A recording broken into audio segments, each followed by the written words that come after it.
All praises to the Most High, Yah. Today we're going to talk about the sower of the seeds, the parable of Yeshua, and how it's very important. It's a very important parable because it relates to our lives. When we read that parable, and he gives us 4 examples of where the seeds fell, we can figure out by reading that parable in the spirit and prayer, we can see where we are in this walk. And even then, you can also see when you talk to other people about the word of Yah and you plant seeds in others, and you can see where they are as well. So it's very important.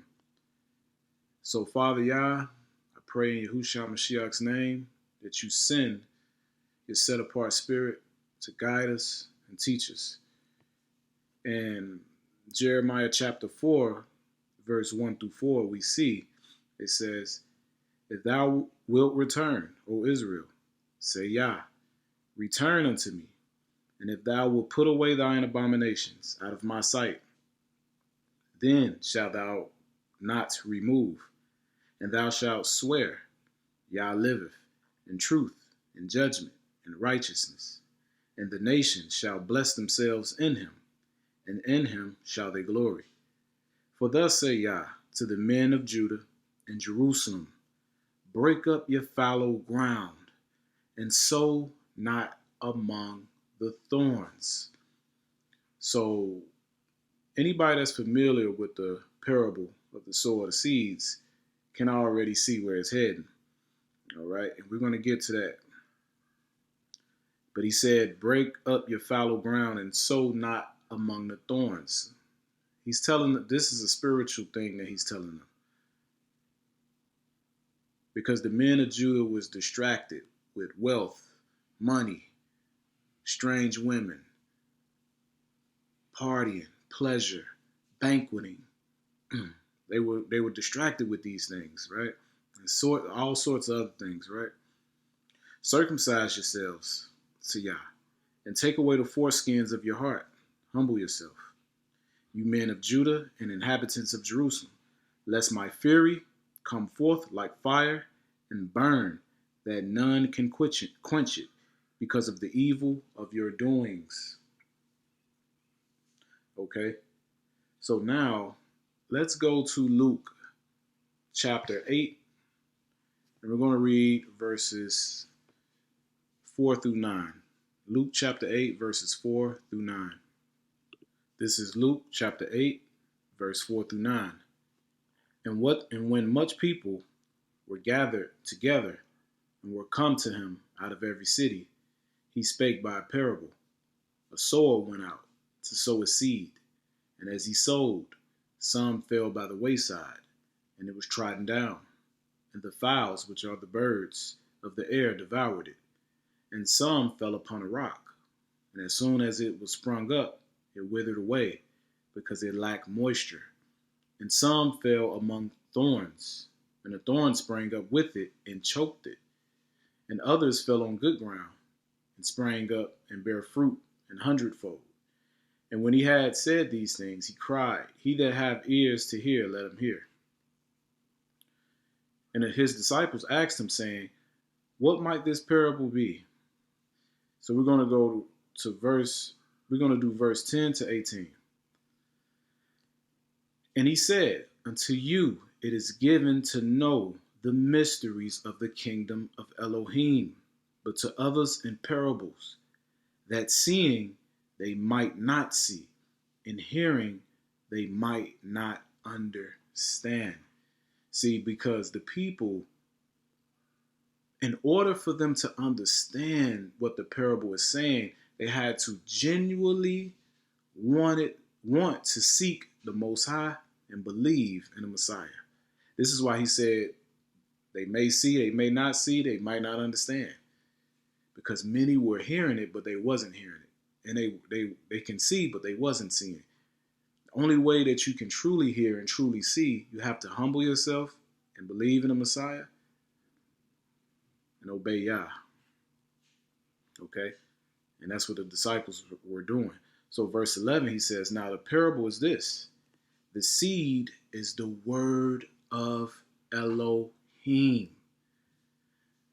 Guys, the seed is the word of Elohim. Every time you read your Bible, you're planting seeds in your mind. Every time you recite the Bible out loud, you meditate, you're planting seeds in your mind. Every time you read the word to someone else, you're planting seeds in their mind, and also you getting a whiff of that too. You have good seeds and you have bad seeds. You have the seeds of the tree of knowledge of good and evil, and you have the seeds of the tree of life. Which seeds are you planting? Because they both can't reside there. You know what's going to happen? You're going to be double-minded. In the scriptures in the Old Testament, it said that you cannot sow your ground with two various seeds. You can't plant an apple seed and an orange seed together. It's an abomination. So you can't plant seeds of the tree of life, and you can't plant seeds of the tree of knowledge of good and evil. You're going to be double-minded, and it's not going to work. Trust me, I'm telling you through experience. Those by the wayside are they that hear, then come the devil, and take away the word out of their hearts, lest they should believe and be saved. So these people, as soon as they hear the word,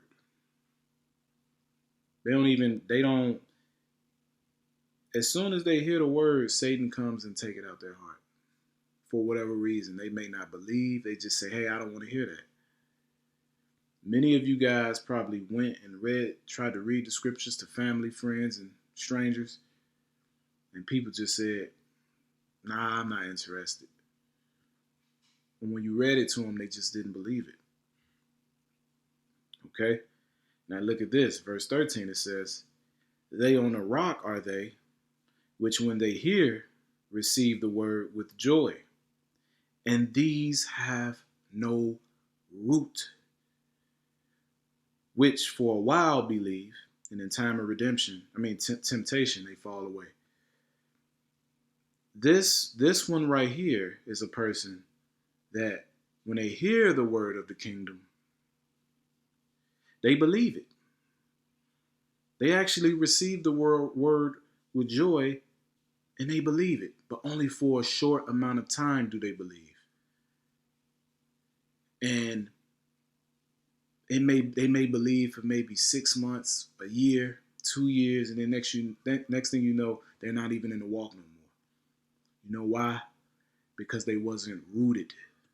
In order for the seed, the word of the kingdom, in order for it to be rooted, you have to practice. You have to read your Bible.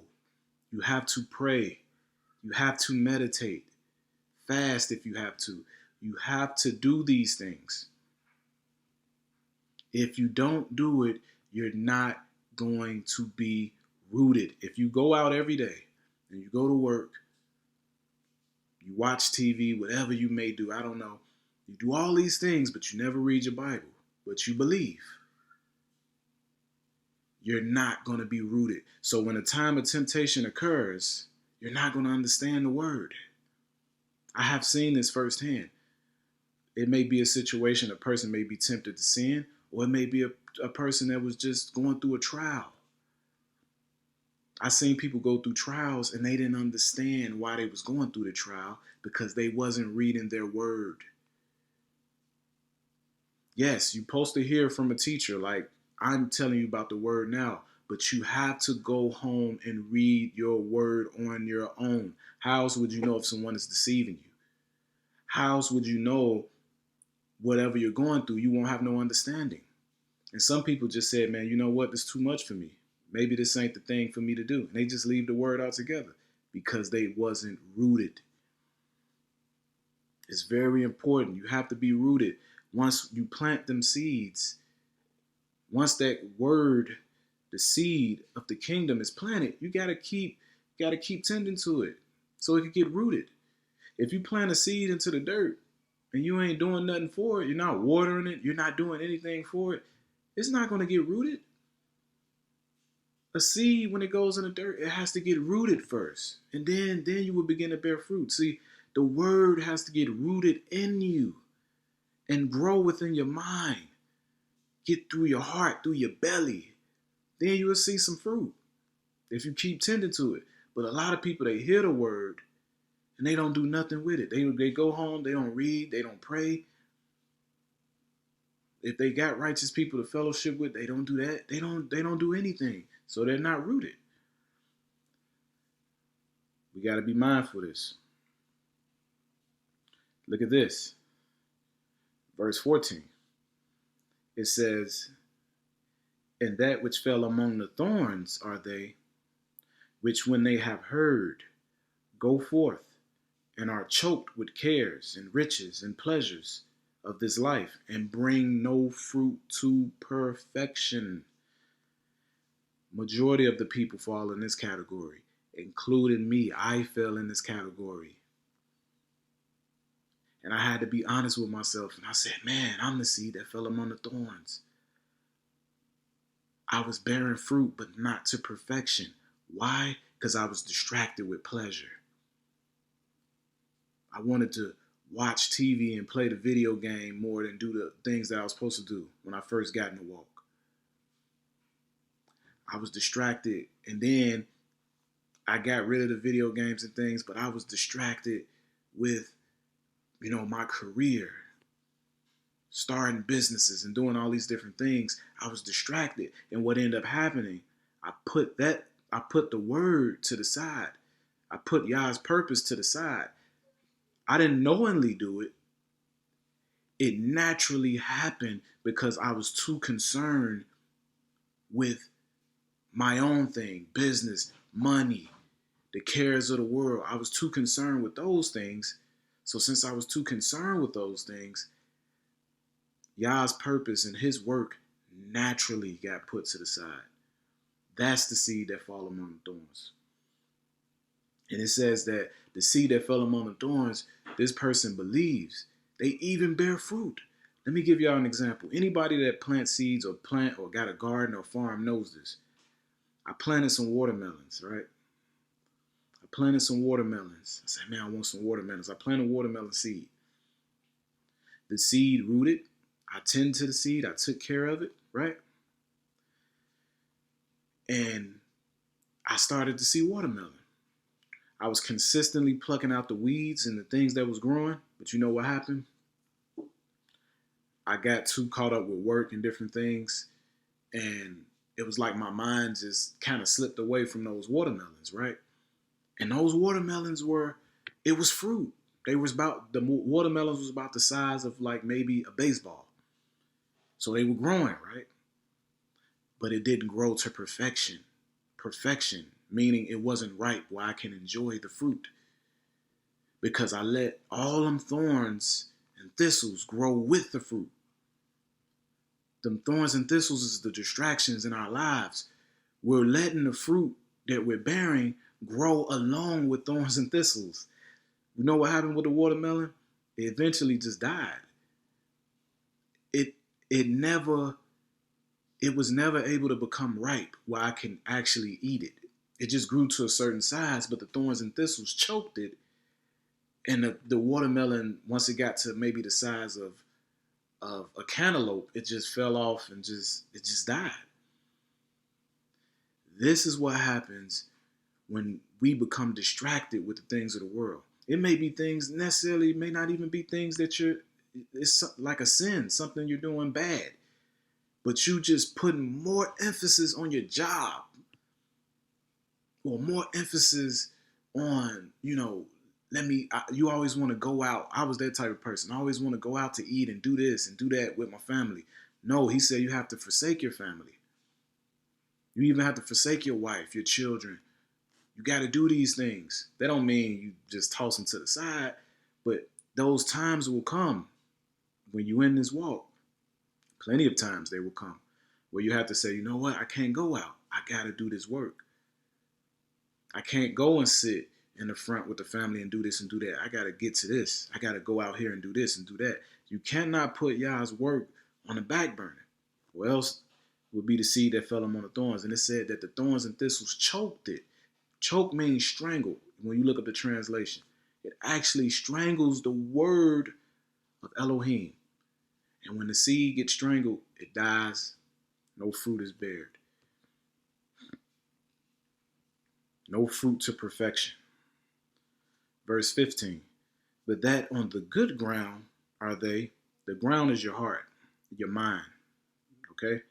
But that on the good ground are they which in an honest and good heart, having heard the word, keep it and bring forth fruit with patience.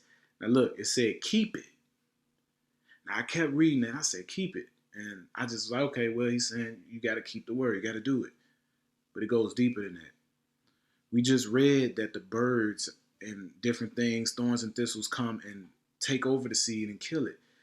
The person with the good ground, you have to constantly keep the seed in you, or else it would not bear anything. If you plant a seed upon stony ground, it's not even going in the dirt. If you plant a seed where it's not rooted enough, the birds come and take it up,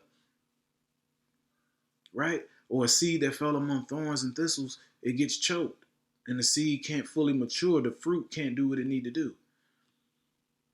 But the seed, when you plant an actual seed in good ground and you keep tending to it, over time, once it becomes rooted, you start to see it grow, start to see a plant, and you keep tending to it, protect it, protect the, you put things down to protect your tree or your plant, right? You keep doing these things, pruning it, doing all these things, pruning things out of your life.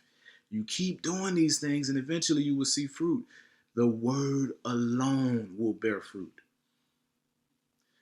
Just like evil seeds bear fruit. If a person is struggling with anger issues and they maybe killed someone before, and they constantly listening to music that's talking about murder, that's planting seeds of murder in you. You're reading books about murder. You're talking about murder. You're hanging around murderers. That seed in you is going to get rooted eventually. Now you're feeling it in your emotions. It's getting rooted in you. Eventually, the fruit that you're going to bear is going to be killing someone. It's the same thing with the word of Elohim. Once you read the word, that's not where it stops. You have to tend to the word. You have to meditate on the word. You have to pray about what you just read. You have to go out and practice it. And you have to keep it within your mind. If you're meditating on the word about lust because you're struggling with lust, that word alone will allow you to overcome if you believe. And yes, you can incorporate the fasting, all prayer, and all those things as well. But the word alone, once it gets rooted in your mind and soul, it will transform you. But if you're reading the word, you're reading about lust, but then you go and watch a movie that's showing lust, or you read this about lust, or you go and hang around lustful people, that seed of the kingdom will not be able to grow and bear fruit. So you got to constantly keep the word in you. Then you will be able to fulfill the purpose that Yah has, whether it's teaching, singing, rapping, I don't know. So many gifts that people have. Drawing, videos, videography. There's so many different things. Photography, I don't know.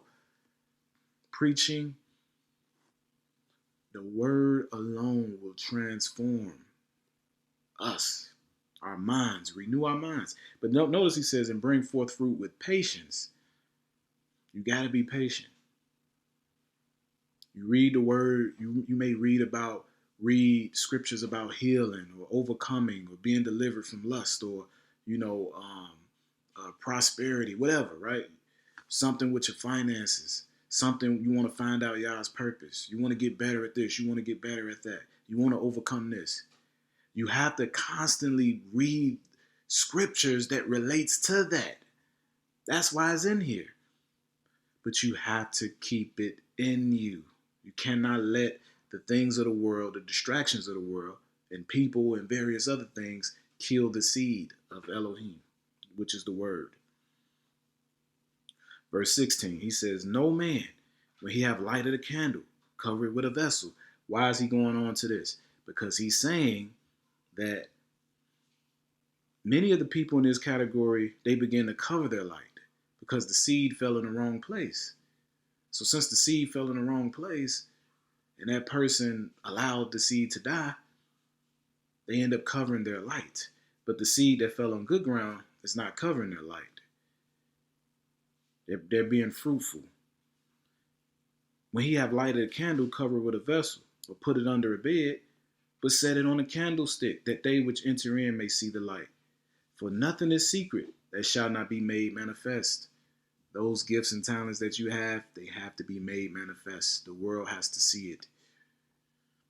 But you got to practice this. The seed that fell among the good ground. You got to get rooted. You got to be humble so your mind won't be hard like concrete. You got to get rid of the distractions, the thorns and thistles. Keep your seed in the good ground. Neither anything hid that shall not be known and come abroad. Look at this. Take heed therefore how you hear. For whosoever have, to him shall be given, and whosoever have not, from him shall be taken away even that which he seemed to have. If you're not using what Yah gave you, he will begin to take it away, or take things away. Remember what Paul said. He said the labor is worthy of his meat. Yeshua said that, actually. If you're laboring for the kingdom, Yah gonna make sure that you're straight.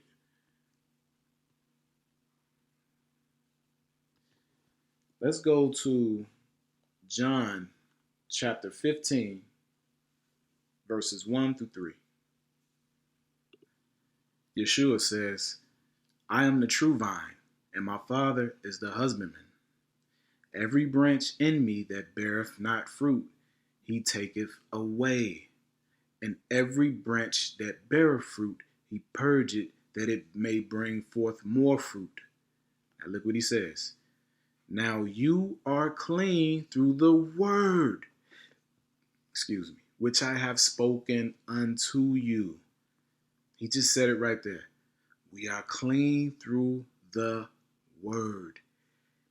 Everything in our lives,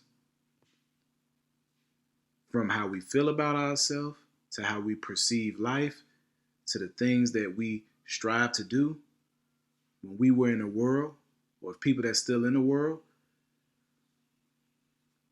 those thoughts, those actions came from somewhere. We was made to believe what we believed when we was in the world. We saw it when we was growing up. We heard it. Those words affected us. So now we got to be transformed through this word, because everything starts from words and ideas. Go to Genesis. Then the Father speak things into existence. We're created in his image. We have the same power.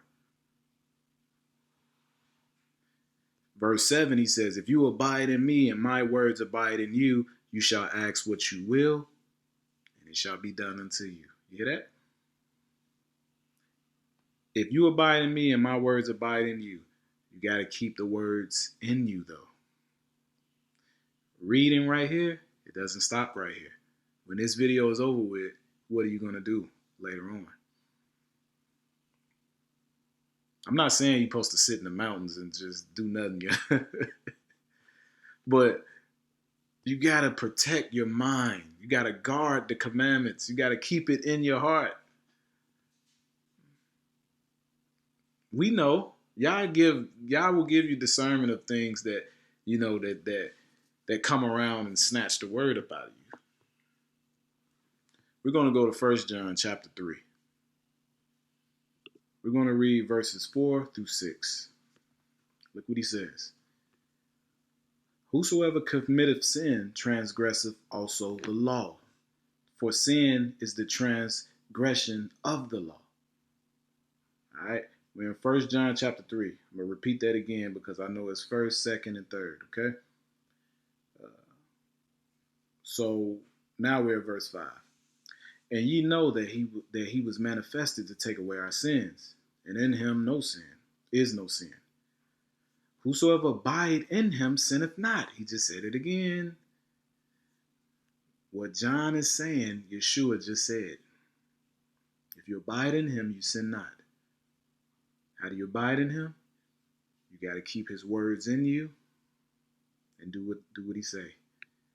Don't allow nothing to come around to take them seeds up out of you. Guard the commandments. He says, whosoever sinneth hath not seen him, neither known him. Little children, let no man deceive you.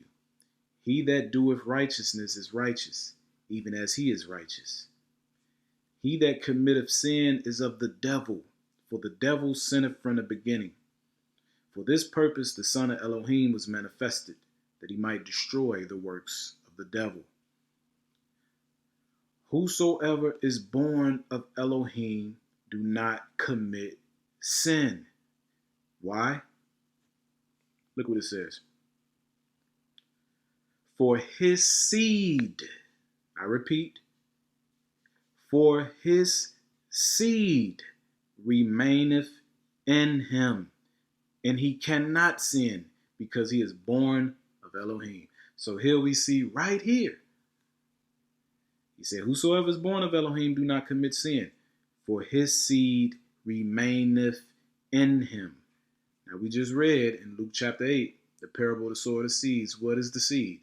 The seed is the word of Elohim. Many of us have struggled with sins. We all been there. There's certain sins you was able to overcome, but some seem like they so hard. They so hard, they harder to overcome than other ones. You gotta watch what you're doing. Whatever that sin is that's hard to overcome, you need to find scriptures that relate to that sin, and you need to meditate on them scriptures every single day, more than once a day. And when you meditate on them scriptures and read them scriptures, you need to do what it takes to keep that word in you. Of course, you have to pray. Pray and ask for strength. Fast if you have to, but keep that word in you. We can't go back and do certain things, watch certain things, listen to certain things, hang around certain people, go to certain places that will plant other seeds in us. That will plant other seeds in us. The seeds that we're trying to get rid of. The trees and the roots of other things that we're trying to get rid of. We can't go back and plant them seeds and try to plant the other seeds. You got to consistently plant righteous seeds of the kingdom.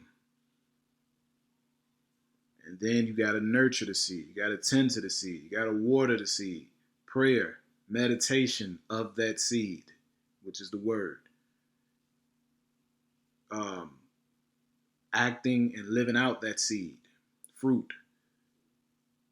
And over time, with patience, because when you plant an apple seed in the ground, an apple tree ain't gonna come up the next day. Over time, you will be able to see a harvest. Then you'll be able to enjoy that fruit. Praise Yah. I hope you got something from it.